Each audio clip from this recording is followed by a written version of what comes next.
राजनीतिक अस्थिरता के दौर से गुजर रहे बांग्लादेश में फिर से तख्ता पलट की आशंका जताई जा रही है। विशेषज्ञों का मानना है कि मोहम्मद यूनिस सरकार के खिलाफ असंतोष बढ़ रहा है, जिसका संकेत बांग्लादेश आर्मी चीफ जनरल वकार उज जमा ने दिया है, जिसके बाद से अनुमान लगाया जा रहा है कि बांग्लादेश में इस बार सेना तख्ता पलट करने वाली है।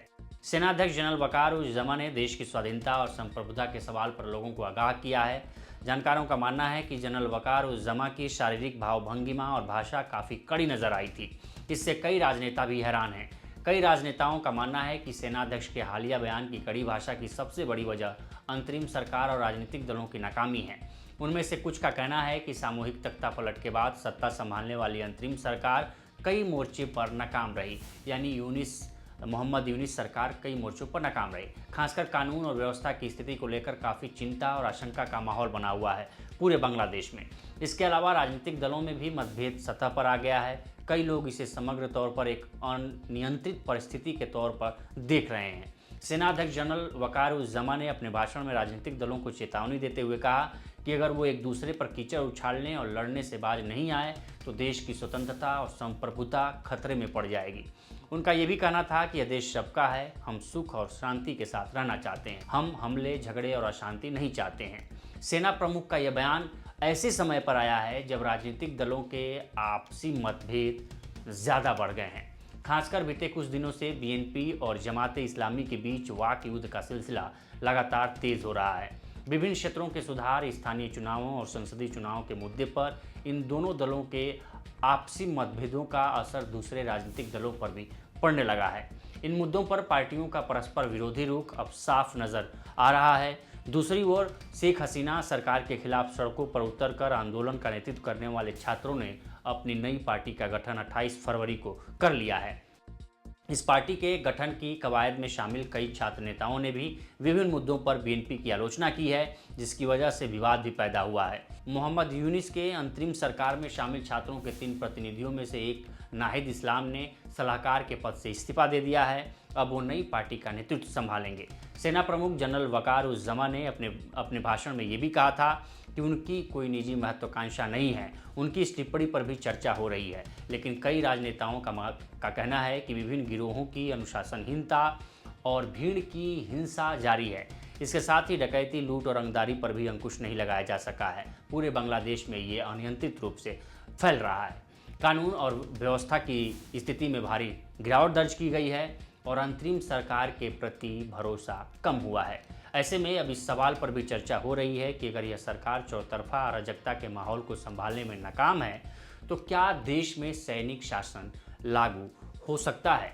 वहीं कई विशेषज्ञों का मानना है कि बांग्लादेश के सेना प्रमुख वकार उज जमा बीते कुछ समय से मोहम्मद यूनुस के नेतृत्व वाली अंतरिम सरकार से नाखुश दिख रहे हैं। जमा ने कई मौकों पर न सिर्फ कानून व्यवस्था पर सवाल उठाए हैं, बल्कि देश के भविष्य पर भी संकट होने की बात कही है। शेख हसीना की सरकार गिरने और मोहम्मद यूनुस को सत्ता में लाने के पीछे बांग्लादेश की सेना का एक अहम रोल रहा था।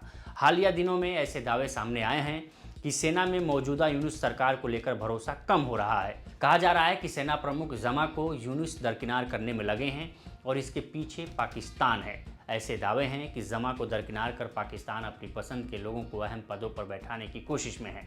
कई मीडिया रिपोर्ट्स के मुताबिक सेना प्रमुख और यूनुस सरकार के बीच सब कुछ ठीक नहीं चल रहा है। पाक की खुफिया एजेंसी आईएसआई प्रमुख के हालिया ढाका दौरे ने उनकी परेशानी को बढ़ा दिया है। आईएसआई प्रमुख ने बांग्लादेश में लेफ्टिनेंट जनरल मोहम्मद फैजुर रहमान से मुलाकात की। रहमान सेना में वरिष्ठता क्रम में चौथे स्थान पर हैं। इस मुलाकात को वकार जमा को कमतर करने की कोशिश के तौर पर देखा जा रहा है। इसके अलावा इस अविश्वास की एक और वजह भी है।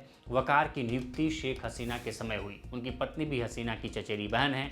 दोनों परिवारों में पुराने रिश्ते भी कहीं न कहीं यूनुस और जमा के बीच अविश्वास की वजह बन रहे हैं। जानकारों का मानना है कि बांग्लादेश के आर्मी चीफ को सबसे बड़ा अंदेशा ये है कि पाकिस्तानी सेना राजनीतिक प्रतिनिधियों के जरिए उनके देश के अंदरूनी मामलों में हस्तक्षेप कर सकती है।